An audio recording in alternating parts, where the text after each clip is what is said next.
Chicos, muy buenas tardes. El Comité Permanente Académico de Sociendac les da la bienvenida a esta ponencia sobre el tema cáncer de endometrio.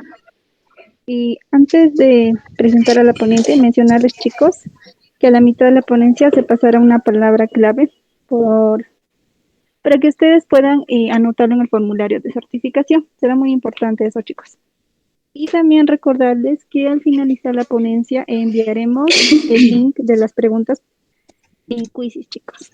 Bien, ahora presentamos a nuestra ponente del día de hoy, quien es la licenciada Heini Patricia Guevara Medina. Ella es licenciada en enfermería en UNER. También estudia en la Universidad Central de Venezuela en el quinto año de odontología de la UCB. Bien, Heini, bienvenida a esta ponencia. Esperemos que sea de su agrado, chicos, y ya le damos el pase a la ponente. Muchas gracias, ya puede comenzar. Hola chicos, buenos días, buenas tardes.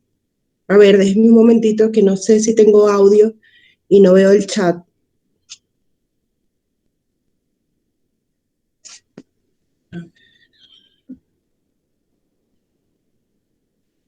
Sí, ya te logramos escuchar. Ok, ¿sí me logran escuchar y sí me logran ver? Es que no me Genial. sale el chat. Ok, si hay si hay algún problema con el audio o el video me indicas, por favor. Genial. Ok. Ok, muy buenas tardes chicos. El día de hoy vamos a conversar un poco acerca de lo que es el cáncer endometrial. Ok, voy a presentarme primeramente. Mi nombre es Heini Guevara Medina. Soy licenciada en enfermería, egresada de la Universidad Nacional Rómulo Gallegos y técnico superior en enfermería, egresada de la Universidad Central de Venezuela. Fui preparadora en la cátedra de anatomía patológica de la Facultad de Odontología y cursé hasta el quinto año de odontología en la Central. Actualmente vivo en la ciudad de Quito, Ecuador. Ok, vamos a comenzar. Vamos a hablar un poco acerca de lo que es anatomía y fisiología. Y bueno, ahí tenemos a nuestro Da Vinci, representando lo que es la perfección, ¿ok? Vamos a recordar algunos conceptos básicos para poder entender la etiopatogenia de esta enfermedad y vamos a comenzar hablando por la anatomía uterina. ¿En qué situación está nuestro útero? Ok, nuestro útero se encuentra en la excavación pelviana, va a estar limitado en su cara posterior por el recto, le señalo acá, en su cara anterior por la vejiga, inferior a ella vamos a conseguir el conducto vaginal. Este órgano es un órgano muscular y está recubierto en su mayoría, en su parte posterior, por peritoneo. Y este peritoneo se va a dividir en su parte visceral, en su parte parietal y vamos a tener lo que es el espacio peritoneal entre ellos, ¿no? Vamos a tener que nuestro útero va a tener una forma piriforme, pero este a su vez va a estar dividido en dos porciones, una porción superior llamada cuerpo y una porción inferior llamada cuello. ¿Ok? En el cuerpo, esta parte del útero es de forma triangular, descrita en la literatura como forma triangular, y la parte inferior o cuello va a ser de forma cilíndrica. ¿Ok? Vista desde su parte anterior, va a ser nuestro útero de forma aplanada, mientras que en su parte posterior va a ser de forma convexa. ¿Ok? En el fondo o fondus de lo que es nuestro útero van a emerger las trompas de falopio en sus caras laterales. El tamaño del útero, obviamente esto va a estar condicionado por la edad de la paciente y por las condiciones fisiológicas de la misma. No vamos a tener un útero, por ejemplo, en niñas, vamos a tener un tamaño más o menos de entre 3.5 y 4 centímetros de longitud. En nulíparas vamos a tener más o menos un útero de 7 a 8 centímetros de longitud y en multíparas sí vamos a tener un útero un poco más largo, más de 8 centímetros, ¿ok? La posición y dirección. Esto siempre ha estado en discusión. Recuerden que el útero está condicionado fisiológicamente y patológicamente, lo que hace que éste pueda estar en una posición u otra, pero lo normal es que esté en una posición de anteroposición. Es por ello que vamos a ver que el cuerpo y el cuello van a formar un ángulo abierto, que esto lo podemos observar acá, un ángulo abierto, y se describe en la literatura más o menos de 140 a 170 grados. Esta es una posición que puede variar de acuerdo a los ciclos hormonales, a patologías, a embarazos, etcétera, etcétera. Claro, tenemos también condiciones fisiológicas que hacen que este útero pueda estar en lateroposición y retroposición, ya en otras posiciones. La longitud del cuerpo y del cuello uterino. Este va a estar relacionado también con la nuliparidad o la multiparidad de la paciente. En pacientes jóvenes nulíparas, el cuello y el cuerpo van a tener más o menos la misma longitud, mientras que en las multíparas, y este sería un ejemplo perfecto, el cuello uterino va a tener 1/3 de la longitud del cuerpo, ¿ok? Ya visto esto, vamos a centrarnos en las capas de lo que es el cuerpo uterino, ¿ok? Que es la zona en la que nosotros vamos a centrar nuestra atención el día de hoy. Vamos a tener de lo más externo a lo más interno, de afuera hacia adentro, el perimetrio, que es una capa serosa, es una capa que va a estar representada por el...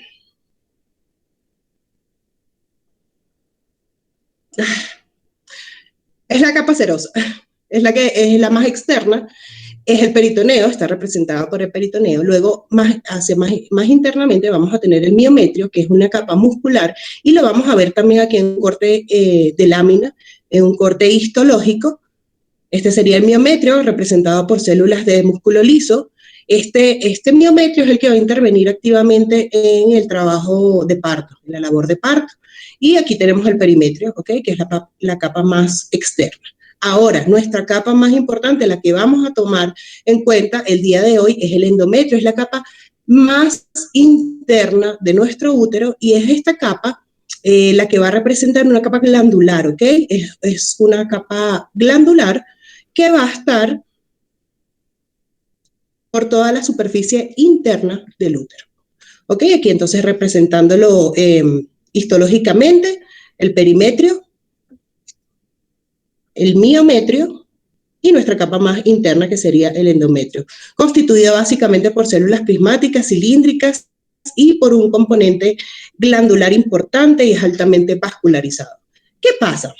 Chicos, el endometrio va a estar a su vez dividido en 3 capas, y es súper importante que entendamos esto para poder comprender la etiopatogenia de la enfermedad. Vamos a tener una capa compacta, una capa esponjosa y una capa basal. Vamos a ver en la próxima lámina de manera macroscópica. Aquí les traje un dibujo esquemático en donde representa lo mismo que vimos en esta lámina anterior. Aquí en el corte histológico lo vamos a ver aquí de forma en dibujos, ¿no? Tenemos el perimetrio, que hablamos que era la capa serosa, el miometrio, que hablamos de que era la capa muscular, y vamos a tener, a su vez, toda esta porción corresponde a nuestra capa de interés el día de hoy, que es el endometrio. Tenemos una capa compacta, luego una capa esponjosa, una capa basal, disculpen, una capa esponjosa y una capa compacta. Estamos hablando de lo más interno a lo más externo. Ahora, ¿por qué es importante esto? Lo que es la capa compacta y esponjosa, estas dos porciones son las que se van a desprender en los ciclos menstruales cuando se desprende el epitelio del endometrio, ¿ok? Entonces les traje este dibujito para poder entender rápidamente y que no se nos olvide y los tengamos súper presentes el resto de la presentación. Cuando nos maquillamos, nos colocamos la base, esta sería la capa basal. Luego, con la esponja, nos difuminamos la base, que sería la capa esponjosa. Y por último, nos colocamos el compacto, que correspondería a la capa compacta. Aquí les encierro un círculo en rojo. Estas dos capas, esponjosa y compacta son las que se pierden, las que se eliminan durante el proceso menstrual. Ahora, vamos a hablar del ciclo menstrual y es súper importante que entendamos esto porque básicamente todo el cáncer endometrial se basa en hormonas, en el comportamiento, en el impacto que tienen esas hormonas en nuestro útero, ¿ok? Entonces, ¿qué es lo que pasa? Rapidito y sin complicarnos tanto. La FSH es segregada por la hipófisis, ¿cierto? Ella va a hacer que se estimule la producción de una gran cantidad de estrógenos. Y aquí es donde entramos a la etapa proliferativa. Esa cantidad de estrógenos que se liberan en el útero van a ser, fíjense la curva, el estrógeno corresponde a la curva gris, que desde el día 1 hasta el día 14 se liberen un montón de estrógenos. ¿Qué pasa?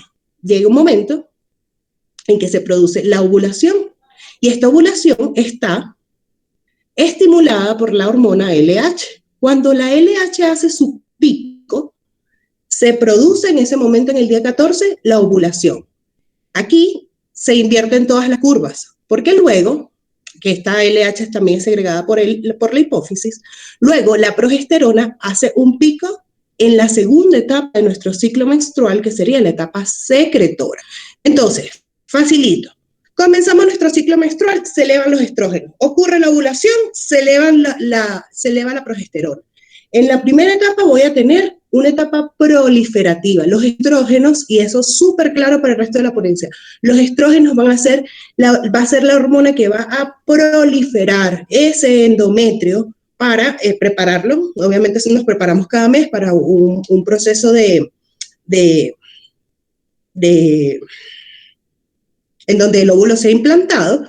Entonces, luego de que ocurre la ovulación, en lugar de que los estrógenos sigan subiendo, los estrógenos van a estabilizarse y sube la progesterona para crear la etapa secretora. Pero yo les traje una mnemotecnia. Una mnemotecnia para que jamás en su vida se les vuelva a olvidar cuáles son las hormonas presentes en cada proceso. ¿Ok? En primer lugar, tenemos a Britney con su canción de Stronger, ustedes deben conocerla, ¿no? Y si no, bueno, se me cayó la cédula. Esto es Stronger, es fuerza, ¿ok? Es empoderamiento. Vamos a tratar de relacionarlo con eso. Stronger de estrógenos, ¿ok? Esta es la hormona que va a hacer que en mi útero se creen un montón de células glandulares, células del estroma, células endometriales así a montón. O sea, esta es la hormona que me va a permitir a mí crear células, que haya una mitosis y que ese endometrio empiece a crecer para formar un ambiente que sea adecuado para la fecundación, ¿ok? Entonces, pendiente con eso. Stronger, la hormona estrógeno, que es la súper fuerte, y que vamos a relacionarlo con mitosis, o sea, hay producción de fuerza, ¿ok? Ahora, vamos a relacionar nuestra hormona progesterona, de progesterona, con la policía, porque esta hormona es la que me va a dar el stop, es la que me va a dar control en mi endometrio para que cese esa producción, para que ya no haya más mitosis, como que el cuerpo diga, ya no produzcas más células, ya está listo. ¿Ok? Entonces, esta hormona progesterona, vamos a recordarla por el resto de la ponencia, es la policía. Y ella es la que está presente en mi etapa secretora. Por eso les puse el ojito aquí llorando. Es la que le va a dar el stop a ese endometrio. ¿Ok? Entonces, recordemos, comenzamos nuestro ciclo con estrógenos, comenzamos nuestro ciclo proliferativo con el estrógeno y la segunda parte de nuestro ciclo va a ser la etapa secretora con la progesterona. Ok, aquí traje nuevamente el dibujito para que lo tengamos súper presente. El estrógeno de Stronger, de fuerza, de creación, y la progesterona de secreción, y aquí una limita, ¿ok? Entonces, ¿cómo vemos nuestro útero, nuestro endometrio a nivel celular? En un corte, normalmente, sin enredarnos mucho la vida. Aquí en la fase proliferativa, ¿qué vamos a ver? Vamos a ver un tejido laxo, vamos a ver estructuras tubulares que son correspondientes a las glándulas. Son todas estas que les señalo acá, ¿ok? Estas son nuestras glándulas que en este momento del ciclo menstrual, la etapa proliferativa, están vacías, ellas no tienen contenido, porque en este proceso el cuerpo únicamente está haciendo mitosis, y esta mitosis va a ser en el tejido conjuntivo, que va a ser un tejido laxo, y también va a ser una mitosis en las células que rodean estas glándulas, o sea, va a ser una mitosis glandular. Muy bien, esto es lo que ocurre en la fase proliferativa. Aquí estamos bajo los efectos del estrógeno. Ahora, en nuestra fase secretora, fíjense que se ve totalmente diferente la lámina. Aquí vamos a tener glándulas de forma tortuosa. Si pudiéramos ver a mayor amplitud de esta lámina, veríamos el contenido de estas glándulas. Ya estas células glandulares están vertiendo su contenido en el espacio glandular. Entonces podríamos ver dentro de todas las glándulas la secreción. Ya aquí no vamos a ver mitosis, ¿ok? Ya en esta etapa no hay ningún tipo de mitosis, va a ser súper difícil que viéramos alguna figura mitótica, que es donde la célula se divide y se van multiplicando, porque ya estamos en una etapa secretora. Ojo, aquí en la etapa proliferativa, este endometrio mide más o menos 1 milímetro. En la etapa secretora ya mide más o menos 2 a 4 milímetros, ya se empieza a estabilizar ese endometrio. Ahora, en la fase menstrual, es mucho más sencillo de ver. La fase menstrual va a estar aquí, ya hay desprendimiento de 2/3. ¿Se acuerdan en la lámina anterior que hablamos de lo del maquillaje? Toda la parte funcional, que sería la capa esponjosa y la capa compacta, se va a desprender, se va a perder. ¿Y qué vamos a ver en esa lámina? Vamos a ver infiltrado leucocitario, que son todas estas células oscuras que ustedes ven aquí en el estroma. Vamos a ver que estas glándulas ya no tienen contenido dentro de ellas, porque ya esa fase ya sucedió, eso, en la anterior, en la secretora. Son glándulas que más bien van a verse fragmentadas, vamos a ver vasos sanguíneos fragmentados. Aquí claramente también podemos ver la presencia de eritrocitos, de sangre. Estamos en un proceso de sangre, pues de desprendimiento. El infiltrado leucocitario, que es súper importante también para ver en esta lámina. Me estoy extendiendo esto porque es súper importante para entender lo que resta, ¿ok? Entonces, nuestra progesterona. Vamos a hacer un viaje rapidito, como si estuviéramos otra vez en la universidad, porque tenemos que hablar de adaptación celular, estamos hablando de cáncer, y recuerden que la adaptación celular está dada por todos esos cambios celulares buscando esas células hacer una homeostasis para poder defenderse de estímulos internos o externos, de intrínsecos o extrínsecos. Entonces vamos a ver rápidamente. Una célula normal, ¿ok? Vamos a tener en nuestra mente que esta es una célula normal, este es su núcleo y esta es la capa basal, ¿ok? ¿Qué pasa en la atrofia? La atrofia es la disminución del tamaño de un órgano por la disminución del tamaño de sus células. Entonces, fíjense comparativamente entre una célula normal, estas están atróficas, están chiquitas. Esto fisiológicamente ocurre, por ejemplo, el típico ejemplo es el del timo. ¿Ok? Ya en la hipertrofia hay un aumento del tamaño de un órgano por el aumento del tamaño de sus células. ¿Ok? Vean que aquí una célula está de tamaño normal, pero aquí está hipertrofiada. Es una célula que conserva sus características, pero está más grande. ¿Ok? El ejemplo típico de una hipertrofia es los deportistas, que aumentan su masa muscular por aumento de la carga de trabajo y se hace más grande el músculo. Y es precisamente porque se hipertrofia, porque esa célula está trabajando mucho más y conserva su número y conserva su forma, sus características. Estas son adaptaciones celulares reversibles y son adaptaciones celulares normales. Ahora, vamos a hablar de la hiperplasia. Este es un concepto que necesito tengan súper claro porque vamos a hablar de hiperplasia endometrial. La hiperplasia es el aumento del tamaño de un órgano por el aumento del número de sus células. ¿Ok? Vean que aquí ya tenemos dos columnas, dos filas de células. Esta es una célula, un tejido normal que tiene sus 4 células.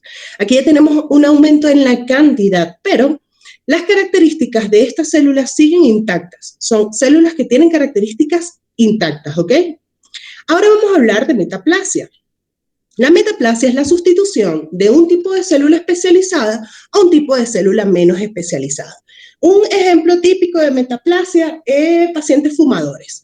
Pacientes fumadores, ustedes ya saben que en el epitelio respiratorio, tenemos un epitelio que es cilíndrico, ciliado, pseudoestratificado, con células caliciformes, es un epitelio que es especializado, pero cuando ocurre el contacto o la incidencia del humo del cigarrillo, él se va a cambiar a un tipo celular que es más resistente, pero es menos especializado. En este caso serían células escamosas, ¿ok? Entonces, es una reacción del cuerpo en forma de defensa.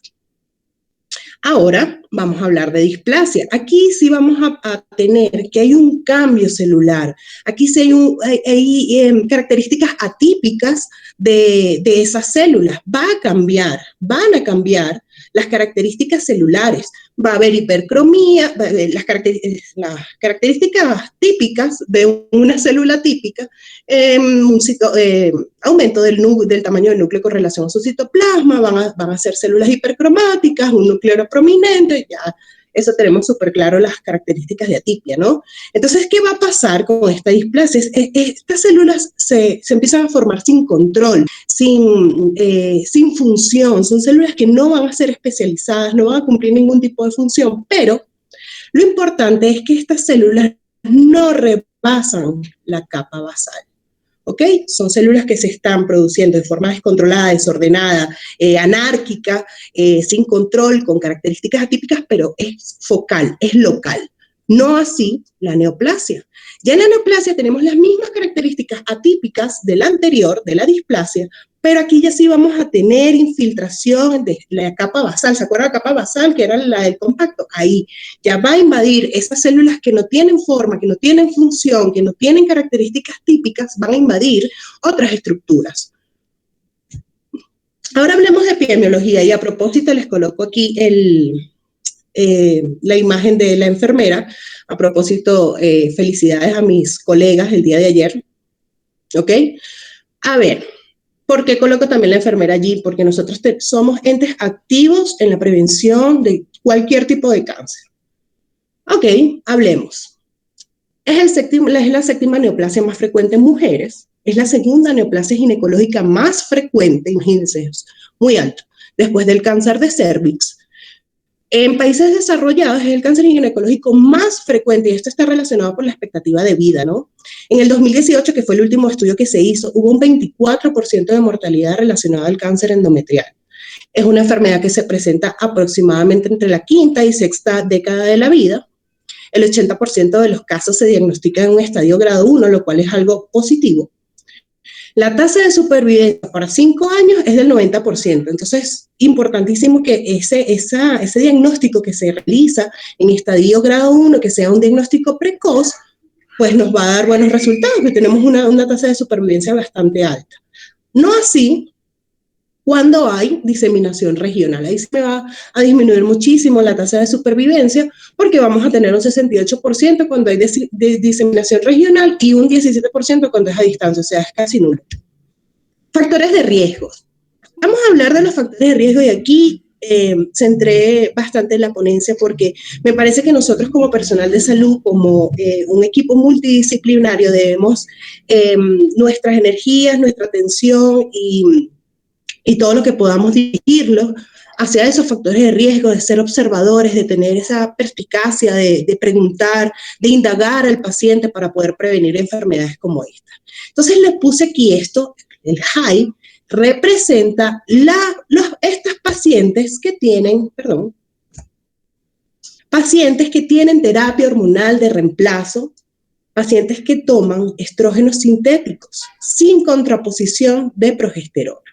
¿Ok? Pacientes que están sometidas, y la literatura habla más o menos de pacientes que tomen más de 5 años estrógenos sintéticos. Estamos hablando de que son pacientes, normalmente pacientes anovulatorias, pacientes posmenopáusicas o perimenopáusicas, que estén tomando estrógenos solos, sin progesterona, van a tener un altísimo riesgo para hacer un CA endometrial. Y cuando hablo de factores de riesgo, chicos, recuerden que no les coloco la palabra etiología, porque el cáncer es multifactorial. El cáncer es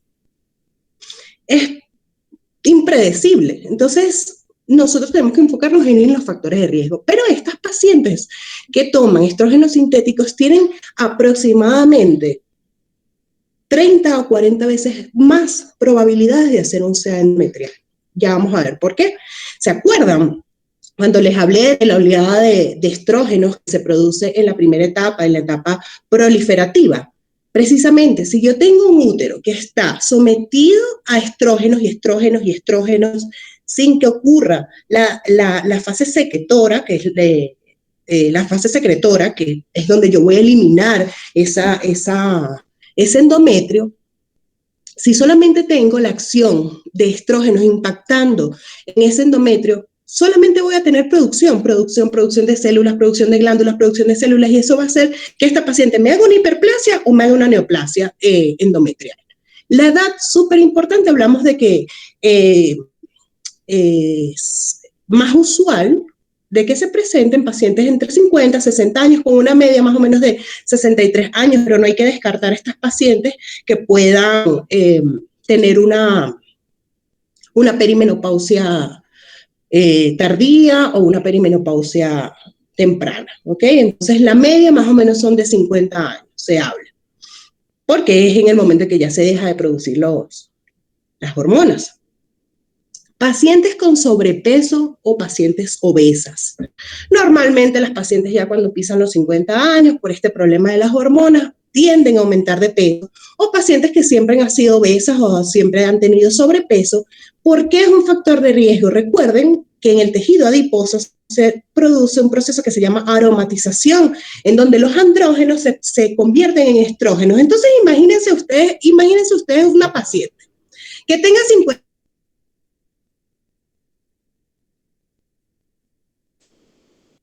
de los bochornos, de todas estas sintomatologías que presentan las pacientes perimenopáusicas o menopáusicas o posmenopáusicas, que tenga esta edad y además que sea gordita. Entonces voy a tener una cantidad de estrógenos impactando en ese endometrio. Eso me va a aumentar muchísimo más los factores de riesgo para que haga un SEA endometrial. Pacientes con diabetes mellitus tipo 2. Estas pacientes también son de alto riesgo porque normalmente son pacientes gorditas, son pacientes con sobrepeso, obesas. Además de que a nivel hormonal también se crean como microambientes que permiten en el útero que se produzca, gracias a la diabetes, que se produzca entonces proliferación endometrial. Pacientes que toman tamoxifeno. A ver, el tamoxifeno es un fármaco que se utiliza en pacientes con SEA mamario, con cáncer de mama.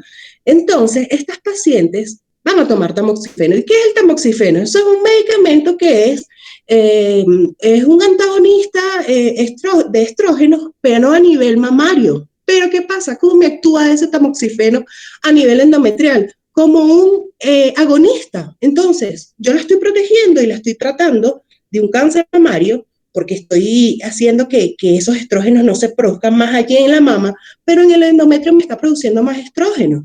Entonces, son pacientes con un alto riesgo de hacer un SEA endometrial. Pacientes que han tenido una radioterapia pélvica previa, el factor hereditario nunca podemos descartar, los familiares que han tenido anteriormente o un SEA endometrial, obviamente, un SEA mamario o un SEA colonorrectal. Esos son importantísimos tenerlos en cuenta, ¿ok? Ellas aumentan muchísimo su factor de riesgo en este tipo de pacientes. Pacientes que han tenido algún tipo de cáncer ovárico. Porque hay ciertos tipos de cáncer de ovario que son productores de estrógenos, entonces más estrógenos para el endometrio. Todo factor de riesgo, todo factor que aumente la carga estrogénica en alguna mujer va a ser un paciente de riesgo para mí, ¿ok? Sea joven o sea mayor. Pacientes con ovario poliquístico. ¿Por qué? Porque son pacientes anovulatorias y si no ocurre el proceso ovulatorio no va a producirse la etapa secretoria, porque precisamente la progesterona se va a liberar después de esa ovulación. Entonces, si a mí no me ocurre la ovulación, yo no voy a pasar por esa etapa, no se van a liberar la progesterona y entonces yo no voy a poder tener esa etapa secretoria. Entonces va a ser puro estrógeno, ¿ok? Pacientes nulíparas. Nosotras las pacientes que no hemos tenido hijos somos un factor de riesgo alto. ¿Por qué? Se habla de que las pacientes multíparas tienen un factor protector, porque son 9 meses en los que están el embarazo a cargo de prácticamente la progesterona y no hay estrógenos presentes. Entonces, son 9 meses que esa paciente descansa de la carga estrogénica y entonces en pacientes nulíparas es un factor de riesgo. En pacientes con una menarquia temprana y una menopausia tardía, por eso les pongo este corchecito aquí, son pacientes que han tenido muchos años porque vieron menstruación muy temprano y tuvieron una menopausia muy tardía, son muchos años bajo el efecto de estrógenos cada mes. Cualquier patología que me produzca ovulación, pacientes hipotiroideas, o cualquier tipo de patología que produzca que en ese ovario no se dé la ovulación, van a ser pacientes de riesgo para mí. El síndrome de Lynch está estudiado. Estos pacientes tienen más o menos 60 veces más probabilidades de hacer un cáncer endometrial. Pacientes con previo síndrome de Lynch. ¿Qué es el síndrome de Lynch? Es mejor llamado el cáncer colonorrectal, ¿ok? Estos pacientes también hay que, ojo con ellos. Ahora, yo les hablo de terapia de reemplazo hormonal con estrógeno sin oposición. Y ustedes me dirán, ay, ¿y eso qué es? Aquí les dejé algunos nombres comerciales. Tenemos el estradiol micronizado, la estrona, el valerato de estradiol, estrógenos conjugados de origen equino y el etinilestradiol. Son algunos de los medicamentos que se utilizan como terapias de reemplazo en pacientes peri- o posmenopáusicas o en menopausia. ¿Y qué van a hacer estos medicamentos? Van a aumentarme la proliferación endometrial, toditos ellos, porque va a haber mitosis y mitosis en ese endometrio, mitosis, mitosis, mitosis, y nunca se va a segregar nada. Entonces ese endometrio me va a empezar a crecer, a crecer, a crecer, ¿ok? Que es la hiperplasia, ¿se acuerdan que hablamos de eso? Donde hay un aumento del tamaño del órgano por el aumento en el número de las células que forman ese órgano. Ok, ahora sí vamos de lleno con lo que es cáncer. ¿Cómo se define entonces el cáncer endometrial? Es una neoplasia que se genera a expensas de la capa funcional del endometrio, a expensas de esa capa que hablábamos, que era la capa que está altamente vascularizada y la capa compacta, que es la más superficial. Allí se van a producir de forma descontrolada, desordenada, de forma anárquica, células con atipia. Ahora, la clasificación del cáncer endometrial. Hay muchísimas clasificaciones. Yo el día de hoy les traje solamente 2. Esta clasificación es según las características clínico-patológicas, ¿ok? Aquí vamos a tener solamente 2 tipos. Les traje las más sencillas, hay muchísimas. Pero con fines didácticos me pareció que estas eran las más completas y las más sencillas de explicar. Entonces tenemos 2 tipos. El tipo 1, miren a este niño acá, tipo 1 y una carita feliz. Y el tipo 2, este niño acá con una carita triste. Ya vamos a ver por qué las caritas.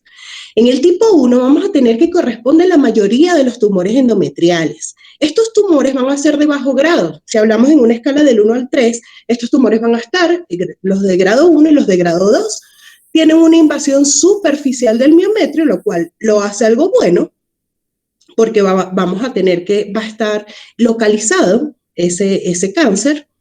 Tiene un pronóstico muy favorable.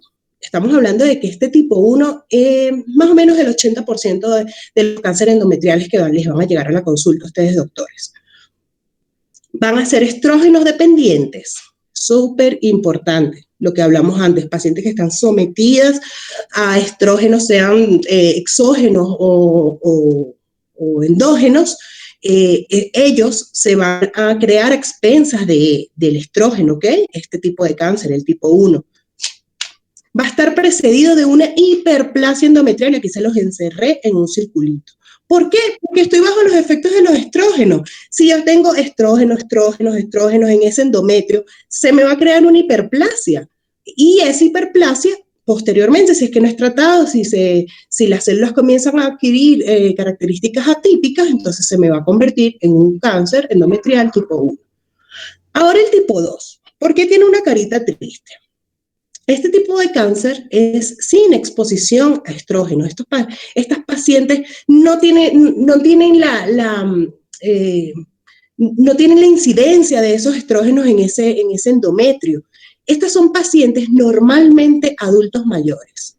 Son pacientes alto grado, grado 3, incluyen los tipos de cáncer no endometrioides. Vamos a tener que cuando se le haga el estudio a la paciente va a tener un endometrio atrófico, va a tener un endometrio súper chiquito porque es que no está bajo estimulación estrogénica. Entonces va a tener un útero, un endometrio achicado. Y eso lo vamos a ver más adelante en los estudios que se realizan a estas pacientes. Normalmente está relacionado con una mutación en el P53. Normalmente tiene invasión miometría profunda y diseminación, lo que hace obviamente que este tipo de cáncer tenga un peor pronóstico porque es muy agresivo. ¿Cuáles son los tipo 1 entonces? Entre ellos tenemos el carcinoma endometrioide de bajo grado, el carcinoma mucinoso, el carcinoma endometrioide con diferenciación escamoso, mientras que en el tipo 2, que son los más agresivos, que ya hablamos que se presentan usualmente en pacientes que son mayores, tenemos el carcinoma endometrioide de grado 3, hablamos de grado 3, los subtipos no endometrioides como el seroso, el carcinosarcoma, el de células claras, los mixtos y los indiferenciados. Aquí les trajo un cuadrito de resumen de todo eso que hablamos antes, facilito. Les pongo aquí una carita que está más o menos relajada y una carita que está agresiva. Entonces, en el tipo 1 vamos a tener que el estímulo estrogénico, vamos a tener estrógeno en el tipo 1, no así en el tipo 2. El estado menopáusico normalmente en el tipo 1, pacientes que están en pre o en perimenopausia, ¿ok? Son pacientes normalmente jóvenes o relativamente jóvenes. El tipo 2 se va a presentar más que nada en pacientes posmenopáusicos, pacientes de la tercera edad, pacientes mayores. La lesión precursora para el tipo 1, hablamos que era una hiperplasia típica, ¿ok? Y esa hiperplasia estaba dada por los estrógenos, recuerden. El tipo 2 va a estar, su lesión precursora va a ser un carcinoma endometrial intraepitelial, que esto sí ya estamos hablando de palabras mayores, más complicado. El grado tumoral del tipo 1 es bajo, el grado tumoral del tipo 2 es alto, la invasión miometrial es variable en el tipo 1, generalmente es mínima, pero eso también depende del estadio en que se pueda diagnosticar. En el tipo 2 va a ser variable porque es un cáncer agresivo, o sea, habría que ver en qué etapa se diagnostica esa paciente. Los subtipos histológicos para el tipo 1 va a ser usualmente el endometrioide y en el tipo 2 el seroso o de células claras. El comportamiento del tipo 1 es indolente y el del tipo 2 es agresivo. Y bueno, ahí están las mutaciones relacionadas a las alteraciones genéticas de cada uno. Vamos a hacer un break. Muchas células. Bueno, aquí les dejé un meme que dice que no puedes tener cáncer endometrial si no tienes útero. Solo para que se rían un ratito. Bien, sigamos. Ahora vamos a hablar de la clasificación histológica del cáncer endometrial. No se asusten, ya me puse esa carita triste porque sí son un montón, pero vamos a tocar solamente los más importantes, los que más se presentan en consulta. De igual forma vamos a tratar sobre el tratamiento de estos carcinomas, pero no vamos a hablar de todos. Solamente vamos a hablar de estos, de los precursores y del carcinoma endometrial tipo endometrioide, que es el más usual, entre 80 y 85% de las pacientes van a presentar este tipo de cáncer. Y los precursores, esta clasificación es desde el 2014, ¿por qué son precursores? Vamos a ver. Primero, vamos a hablar acerca de la hiperplasia endometrial. Tenemos que el concepto de esto es que es una proliferación anormal endometrial. Y pongo la palabra anormal porque es que ya vimos que en el ciclo menstrual hay proliferación. Eso es algo que ocurre cada mes en nuestro útero. Pero esta hiperplasia endometrial es anormal porque es demasiada. Es una proliferación sin control. Sin embargo, ella que continúa con características de normalidad, características celulares normales. Les vuelvo a traer aquí el cuadrito para que no se nos olvide. Y fundamentalmente esta hiperplasia endometrial va a estar compuesta por tejido glandular. ¿Se acuerdan que los vimos en las láminas que eran los huequitos blancos? Esas glándulas allí. Así vamos a ver un tejido, ahorita vamos a ver un corte de él. Según la OMS hay dos clasificaciones. Tenemos la hiperplasia sin atipia, que sería una hiperplasia endometrial benigna, y tenemos una hiperplasia con atipia. Y aquí, cuando ya tenemos atipia celular, estamos hablando de una neoplasia intraepitelial endometrial, que de ahora en adelante le vamos a llamar NIE. Neoplasia intraepitelial endometrial, NIE. ¿Por qué es importante que sepamos esto? Si yo tengo un endometrio que tiene características de hiperplasia, pero tengo células con características normales, eso es una entidad totalmente tratable y benigna, no vamos a meter a ese paciente en un quirófano. Mientras que si ahora yo tengo una hiperplasia con atipia, me cambia la historia. Ya que estamos hablando, y no me gusta usar ese término, ya estaba en desuso, pero lo vi nuevamente ahorita en la literatura, en literatura actualizada, se habla de una entidad precancerosa, ¿ok? NIE. ¿Cómo vamos a ver entonces ese endometrio en una situación que sea una hiperplasia endometrial benigna, o sea, sin atipia? Esto que vemos aquí en la lámina es glándulas, glándulas, glándulas, glándulas, glándulas por todos lados. Fíjense que no lo habíamos visto así en las láminas anteriores. Todos estos que vemos acá, glándulas, glándulas, glándulas, glándulas, que crean un patrón descrito como back to back, que es espalda con espalda. Entonces son glándulas tan pegaditas y ya no hay casi tejido laxo entre ellas. Es solamente glándulas, es un corte que es solamente glándulas. Si pudiéramos ver a un zoom todas estas células, veríamos que estas células no tienen atipia, son células totalmente normales con características normales, pero hay proliferación exagerada, ¿ok? Pero esto es una entidad totalmente tratable. Entonces, macroscópicamente podríamos ver que un endometrio podría lucir de esta forma y en una hiperplasia endometrial lo vamos a ver así, va a disminuir esa luz que usualmente tiene forma de herradura, vamos a ver que está disminuida la luz endometrial, ese espacio endometrial, porque hay una hiperplasia. Entonces, ¿a qué se debe esta hiperplasia? A una estimulación estrogénica sin contraposición de progesterona. Es estrógenos, estrógenos, estrógenos, y se empiezan a producir ese montón de células, células, células, células, y no hay progesterona que me pare, que me detenga ese proceso, que estabilice ese endometrio, ¿ok? Vamos a hacer un break. Aquí dice esta célula, que es una célula endometrial, dice, vamos a gestar un humano, y ellas se empiezan a dividir, y se empiezan a dividir, y se empiezan a dividir, y se empiezan a dividir. Es prácticamente lo que pasa en la entidad que hablamos ahorita de una hiperplasia endometrial benigna. Ahora vamos a conversar sobre la hiperplasia endometrial con atipia. Aquí ya estamos hablando de la entidad que les comenté, es una entidad precancerosa.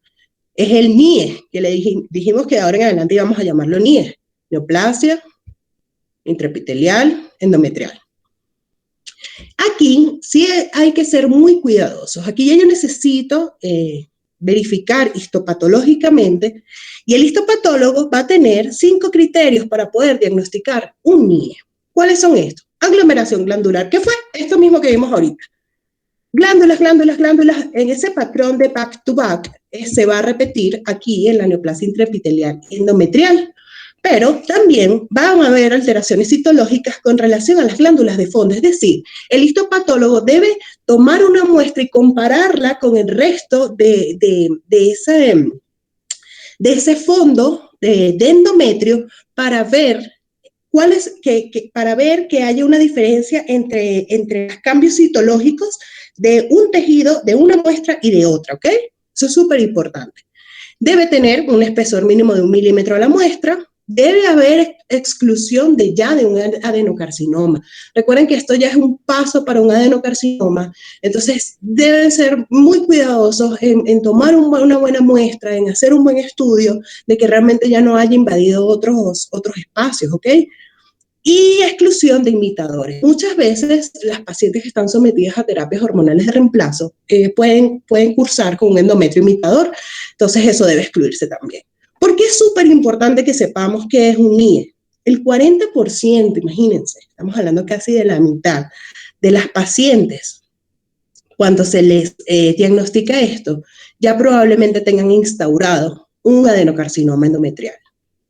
Si es que ellos tienen 46 veces más probabilidades de hacer un adenocarcinoma endometrioide en un año. En menos de un año ya esa paciente va a tener un cáncer instalado, ¿ok? Entonces es importantísimo que sepamos diagnosticar esta entidad y ya vamos a ver cómo la vamos a tratar.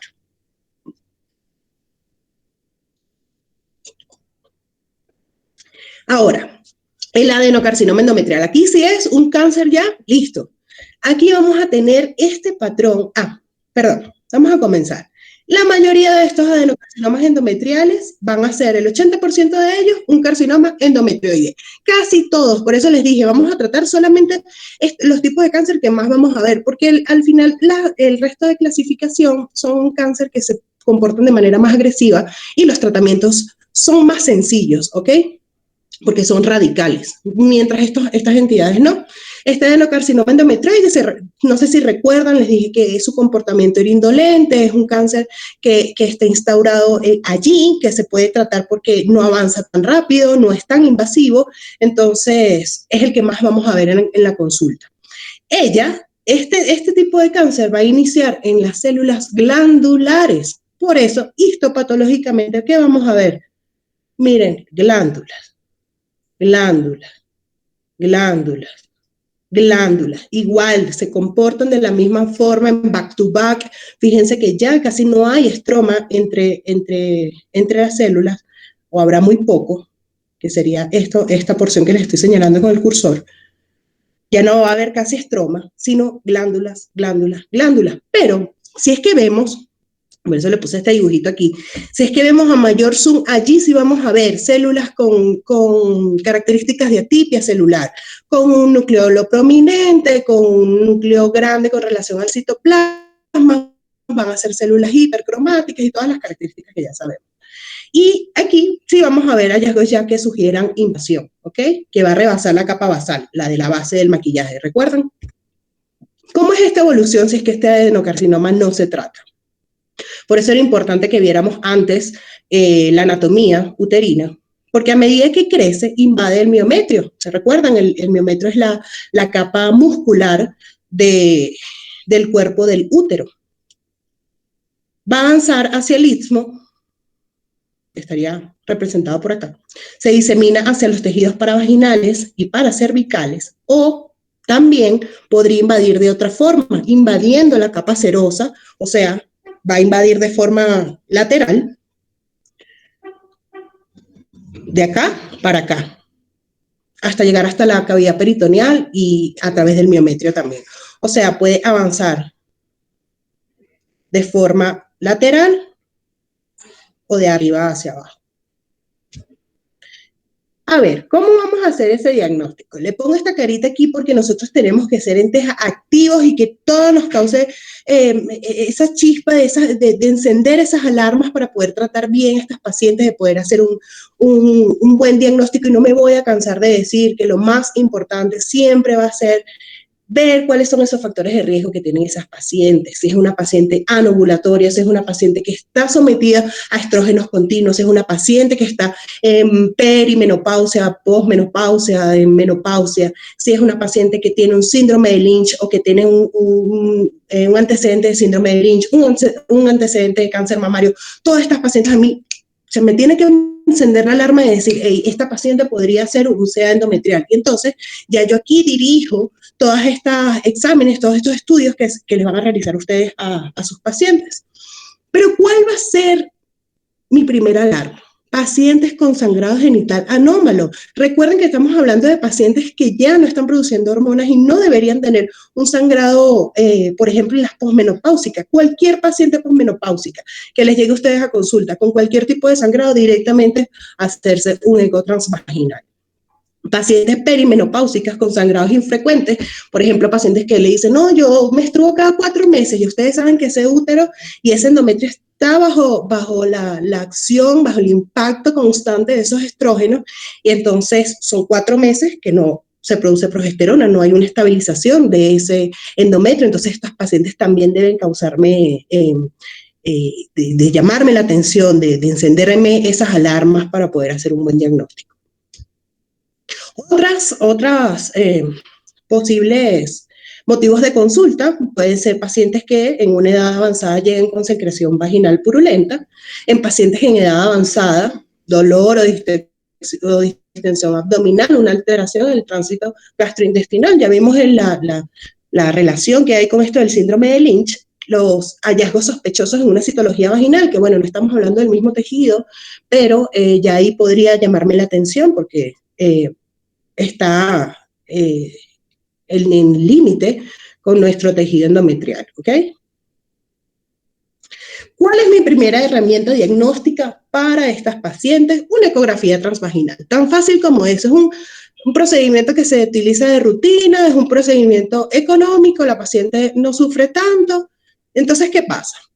A estas pacientes le vamos a hacer su ecografía transvaginal y vamos a tomar en cuenta, y es una sugerencia para los médicos, una vez que reciban la ecografía transvaginal, midan, no lean conclusiones, miren y midan su ecografía y vean qué espesor realmente tiene ese endometrio. Estamos hablando que lo normal en mujeres en edad reproductiva va a estar más o menos entre 14 y 16 milímetros. En mujeres menopáusicas sin terapia hormonal vamos a tener un endometrio que va a ser menor a 5 milímetros. Y en mujeres en menopausia con terapia hormonal vamos a tener que ese endometrio va a medir más o menos 8 milímetros. Ahora, si me entregan un estudio en donde una paciente tiene un endometrio de 20 milímetros, ya ahí se me enciende la alarma. Y allí podría pasar entonces, claro, obviamente esto es haciendo una buena anamnesis, verificando factores de riesgo y que entonces me encuentre yo un endometrio engrosado, entonces yo utilizo mi segunda herramienta diagnóstica, que sería la biopsia. La biopsia usualmente se realiza, se coloca a la paciente en posición ginecológica con un espéculo y una cánula de Novak, se llama. No es esa que está representada en la foto, la cánula de Novak es una cánula metálica, ¿ok? Que tiene unos dientes en la punta. Entonces, el ginecólogo o el médico general coloca el espéculo con una pinza de Posey, corrige la versión uterina y se introduce esta cánula de Novak. Esto a su vez va conectado a una jeringuilla que te haga vacío, y se va a tomar una muestra de la cara anterior, de la cara posterior y las caras laterales, ¿ok? Sabemos que esta biopsia es a ciegas, pero está demostrado que da el 90% de los diagnósticos, ¿ok? Así que es un método súper útil, es un método económico y obviamente lo único negativo es que duele, ¿ok? Ese estudio duele para las pacientes. ¿Cuál va a ser mi tercera herramienta diagnóstica? Si es que entonces yo conseguí que en esa biopsia hay un NIE, entonces yo voy a hacer una histeroscopia más una biopsia guiada, y aquí no voy a ciegas como en el estudio anterior, y aquí voy con luz, voy con distensión, ya yo voy a guiar esa biopsia al tejido que yo vea alterado, al tejido que yo diga, es que me parece sospechoso, y aquí no estoy a ciegas. Pero ¿qué pasa con la histeroscopía? Es un método sumamente costoso, no todas las pacientes pueden pagar esto. Entonces, si ya hablamos que en la biopsia, aunque sea a ciegas, determina el 90% de los casos, solamente vamos a dejar este estudio para pacientes que ya tengan un NIE, por eso se los puse aquí. En pacientes que tienen una hiperplasia sin atipia no es necesario hacerle una histeroscopia. Estas pacientes no deben ser sometidas a esto, porque ya yo sé y ya vamos a ver que es totalmente tratable y las pacientes incluso se puede hasta curar con el tratamiento hormonal que se le va a realizar. Ahora, no así en pacientes con NIE, porque ya dijimos que estas pacientes tienen 46 veces más probabilidades de hacer un adenocarcinoma. Entonces, en esa paciente yo sí voy a hacer una histeroscopía para yo ver ese útero con luz y guiar mi biopsia a ese tejido que me parezca que está alterado, ¿ok? Entonces, la estadificación según la FIGO, la última clasificación que hubo fue en el 2019. La estadificación es muy amplia, yo se las resumí, ¿ok? Porque para fines de tratamiento, realmente los estadios avanzados no tienen muchas opciones y básicamente se tratan de la misma forma, la conducta médica va a ser la misma. ¿Qué va a pasar? En el estadio 1, en el adenocarcinoma estadio 1, vamos a ver que ese cáncer va a estar ubicado únicamente dentro del útero. En los estadios 2, va a estar dentro del área pélvica. En el estadio número 3 va a haber diseminación a la pared pélvica y también hasta un tercio inferior de la vagina. Y para los estadios IBA, IBB, aquí hay diseminación en vejiga y recto, y el IBB a distancia, que les hablo que hasta podría verse hasta en pulmón, a mucha distancia. ¿Cuál es el tratamiento? Vuelvo yo con la prevención, soy personal de enfermería, tengo que hacer hincapié en esto. Debemos evitar toda situación que origine un ambiente estrogénico sin contraposición de progesterona en estas pacientes, pacientes con menopausia y que tenga entonces esté cargada normal constantemente de estrógeno sin contraposición de progesterona, son pacientes que yo tengo que ver. Y esto es perfectamente tratable. Pero ¿qué es lo que pasa? Lamentablemente estas pacientes no se adhieren al tratamiento porque no quieren sangrar. Al yo darle progesterona, esa paciente va a empezar a sangrar. Entonces son pacientes que prefieren tomar estrógenos solos, no van a sangrar y ya se desaparece el climaterio, los calorones, los sofocos, los bochornos y no sangran. Claro, y obviamente van a tener que gastar en toallas, etcétera, etcétera. Entonces, las pacientes no tienen buena adherencia a los tratamientos, pero por eso nosotros, como personal de salud, tenemos que concientizar a las pacientes de la probabilidad de que hagan un NIE o un adenocarcinoma endometrial. Entonces, ¿cuáles van a ser las consideraciones para la elección de la terapia? Entre ellas vamos a tener la edad, los deseos reproductivos, porque estamos hablando de que no todas las mujeres son perimenopáusicas o menopáusicas, también podemos tener pacientes que sean jóvenes. Si tengo presencia de un NIE o si tengo presencia ya de un carcinoma endometrial. Ok, esto es un tratamiento que perfectamente puede hacer el médico general si conoce bien los criterios. ¿Okay? Vamos a empezar por cada uno. Vamos a hablar primero de las pacientes en edad reproductiva que tienen una hiperplasia endometrial benigna. ¿Se acuerdan de la hiperplasia? Que dijimos que era una entidad que era totalmente normal, que se producían un montón de glándulas, pero que las células no perdían sus características normales. Entonces, estos van a ser nuestros 3 escenarios. ¿Por qué les dejo aquí encerrada la palabra progestágeno? Porque este va a ser mi piedra angular de tratamiento, este va a ser hacia donde yo quiero dirigir, porque eso es lo que la paciente no tiene, pero puede que ocurra que yo tenga una paciente en edad reproductiva con una hiperplasia endometrial benigna, pero que tiene deseos de anticoncepción. Perfectamente, yo la trato con anticonceptivos orales combinados y ya le estoy previniendo un embarazo y de una vez se le está tratando con los combinados para esta hiperplasia endometrial, ¿ok? Ahora, ¿qué pasa si tengo pacientes sin deseos de anticoncepción? Por ejemplo, pacientes que estén ligadas o pacientes que tengan contraindicación de anticonceptivos orales combinados, progestágenos y ya. Se le mandan progestágenos de forma cíclica, de 14 días, que eso es lo que dura un cuerpo lúteo, y listo. Ahora también tenemos los pacientes que tienen deseos de concepción, pero que tienen una hiperplasia endometrial benigna. Entonces, a esos pacientes se les manda un plan de fertilidad, pero estos planes son muy largos, se demoran muchísimo, entonces, mientras tanto, la tratamos con progestágenos, mientras ella hace su plan de fertilidad. Ahora yo les hablo de los progestágenos y no les muestro nunca entonces cuáles son.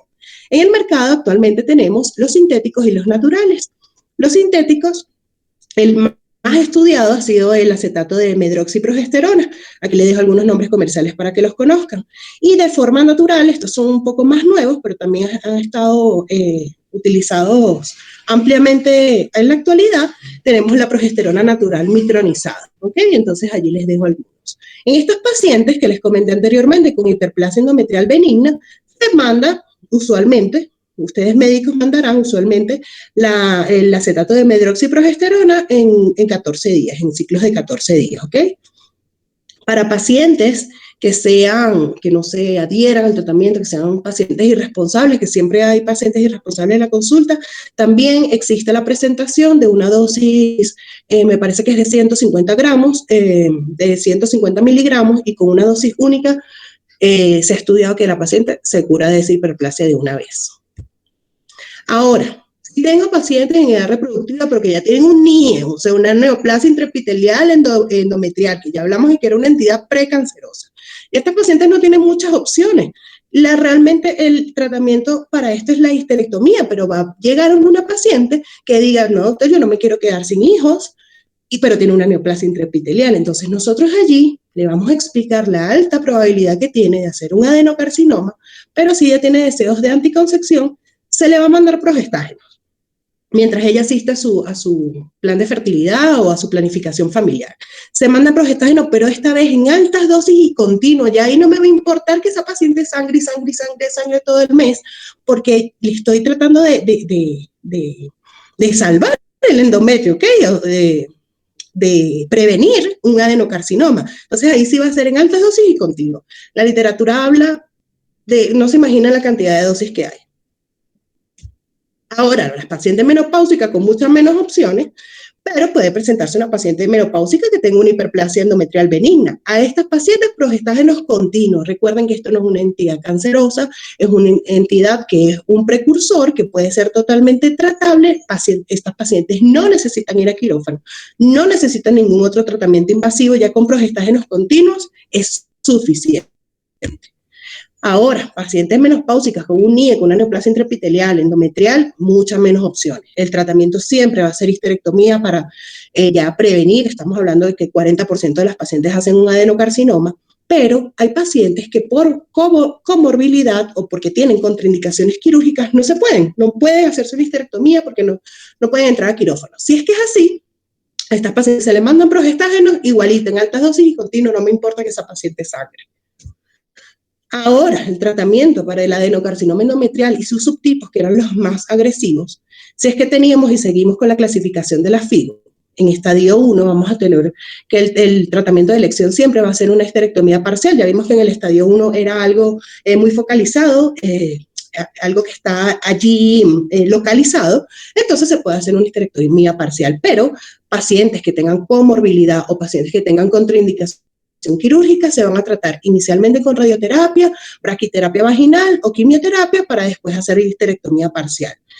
Algunos oncólogos prefieren entonces hacer primero la cirugía y después poner al paciente radio y quimio, o viceversa, primero ponerlos con radio y quimio y después hacer la histerectomía, y esto es válido para todos los demás tipos de estadios. ¿Okay? También hay que ver, o sea, tenemos que evaluar las condiciones del paciente, todos los pacientes no son iguales y ustedes lo saben. Para el estadio tipo 2, aquí vamos a hacer una histerectomía radical, porque ya sabemos que ya ha avanzado a otras estructuras. Y estas pacientes, el tratamiento de elección es histerectomía radical más radioterapia más braquiterapia. ¿Ok? Si es que este paciente tiene contraindicación, lo mismo. Vamos a mandarla a radio, a braqui y a quimio. Y después a histerectomía radical. Para el estadio 3 en adelante, que ya sabemos que hubo invasión de otras estructuras, de otros órganos, los tratamientos son bastante invasivos. Estamos hablando de una histerectomía radical, cirugía citorreductora, que la va a hacer el histopatólogo estando allí en quirófano, disección de ganglios linfáticos, quimio, radio, y después de eso, otra vez quimio y radio. O sea, es bastante invasivo. Ok, chicos, ¿en qué fallamos nosotros como equipo multidisciplinario? Siempre en el seguimiento de los pacientes. Estos pacientes con hiperplasia, con NIE, son pacientes que deben asistir entre 3 y 6 meses, también para verificar la adherencia del paciente al tratamiento. Entonces, pilas con eso, vamos a tener ojo en eso, y ahí estamos incluidos todo el personal de salud, médicos, enfermeras, fisioterapeutas, psicólogos, todo el personal comprometido para que esas pacientes puedan asistir nuevamente a consulta, a control. Y en seguimientos familiares ya vimos que hay una alta incidencia también en el factor hereditario. Ok, aquí les dejo esta lámina. Ella es mi amiga, es una gran amiga, se llama María Angélica. Ella actualmente tiene un linfoma no Hodgkin. Y nada, les dejo la fotito por allí para pedirles una oración de su parte para ella, y recordarles que la lucha del cáncer es de todos, ¿ok? La lucha contra el cáncer es de todos, tenemos que ser entes activos y estar siempre en busca de prevenir, de ayudar a los pacientes, de orientarlos a través de los factores de riesgo y así disminuir la tasa de incidencia. Y por último, les dejo a Pink Floyd, me encanta. Nosotros somos entes multiplicadores, esto es un meme, ¿no? Que el señor Newton supuestamente está haciendo una carátula para Pink Floyd y nosotros, esta sería la información, ¿ok? Los conocimientos. Y todas estas veces de luces somos nosotros, que somos entes multiplicadores y podemos poner un granito de arena en cualquier parte del mundo donde estemos para prevenir el cáncer. ¿Ok? Listo, chicos. Terminé. ¿Alguna pregunta?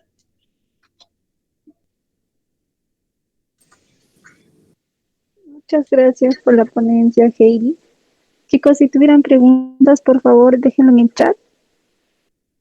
Oye, yo no puedo ver ese chat. ¿Por qué no puedo ver ese chat?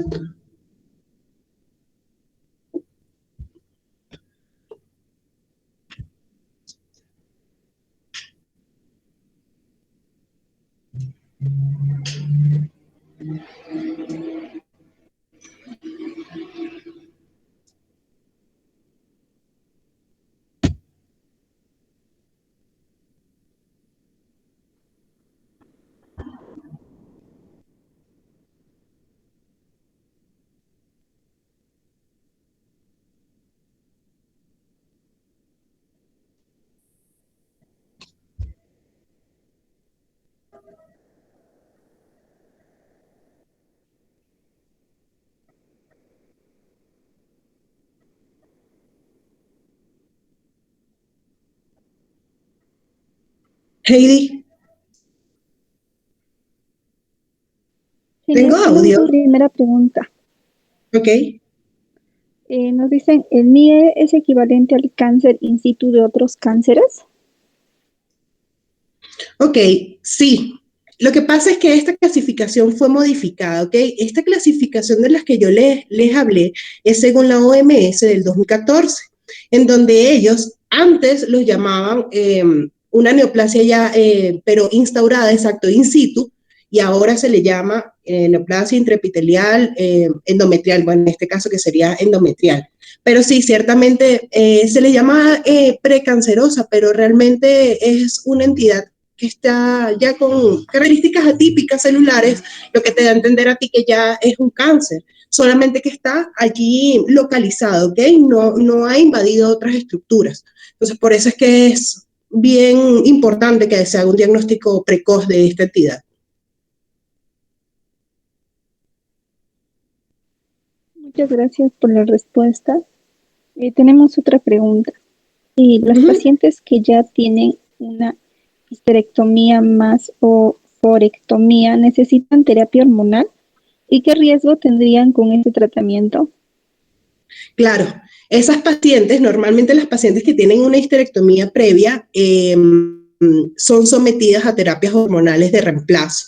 ¿Ok? Porque ya no tienen un útero, ya no tienen, no tienen los ovarios que produzcan estas hormonas, entonces esas pacientes están bajo constante tratamiento. A ver, con relación al riesgo, eh, si ya no hay útero, fue el meme que les puse hace rato, o sea, si ya no tenemos útero, no vamos a tener la probabilidad de hacer un CA endometrial.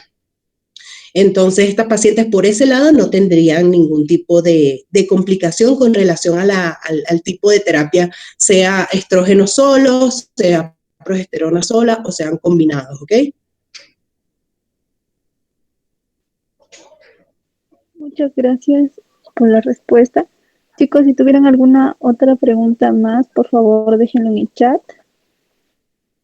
Las diapositivas, ¿cómo lo compartirás a los chicos?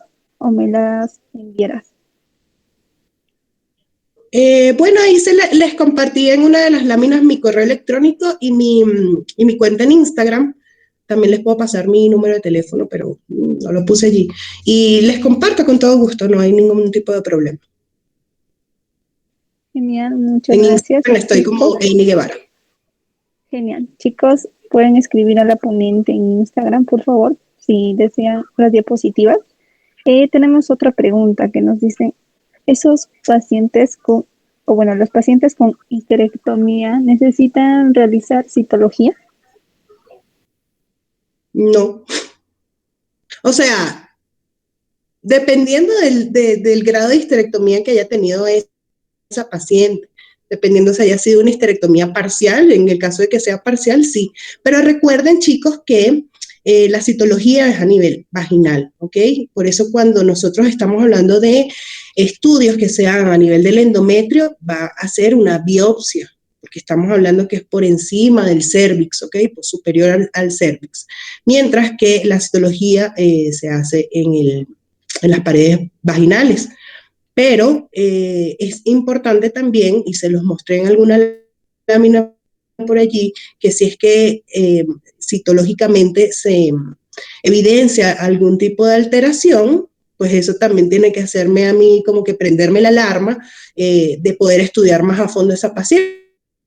Son estructuras que están eh, juntas, que están súper cerca y que podría ser un cáncer adicional, ¿ok? Muchas gracias por la respuesta. Te agradecemos mucho por la ponencia. Eh, Chicos, si tuvieran No, gracias a otra ustedes, pregunta fue un más, placer. genial. Chicos, si tuvieran otra pregunta más o quisieran realizarlo por interno, pueden escribir a la ponente. Ella dejó su correo electrónico, su Instagram, y por ese medio también les enviaron las diapositivas. Unas palabras finales por la Se ponencia, las... Heini. ¿Perdón? Unas palabras finales, por favor. Nada, ha sido un placer hablar de cáncer con ustedes, es un tema que me gusta bastante y nada, espero que haya sido de su gusto y bueno, encantada. Allí les acabo de mandar por el chat mi correo electrónico y les estoy enviando también mi cuenta en Instagram. En caso de que necesiten las láminas o cualquier duda, estoy atenta para ayudarlos en lo que sea. Dicen por ahí, gracias doctora, no, soy licenciada en enfermería.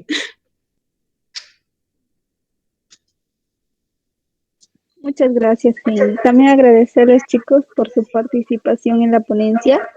Ya en unos momentos enviaremos el link para que puedan realizar las preguntas, chicos. Muchas gracias. Si tuvieran dudas, por favor, déjenlo en el chat. Nuevamente, gracias, Heini, por la ponencia. Siempre a su orden entonces, que tengan una linda tarde.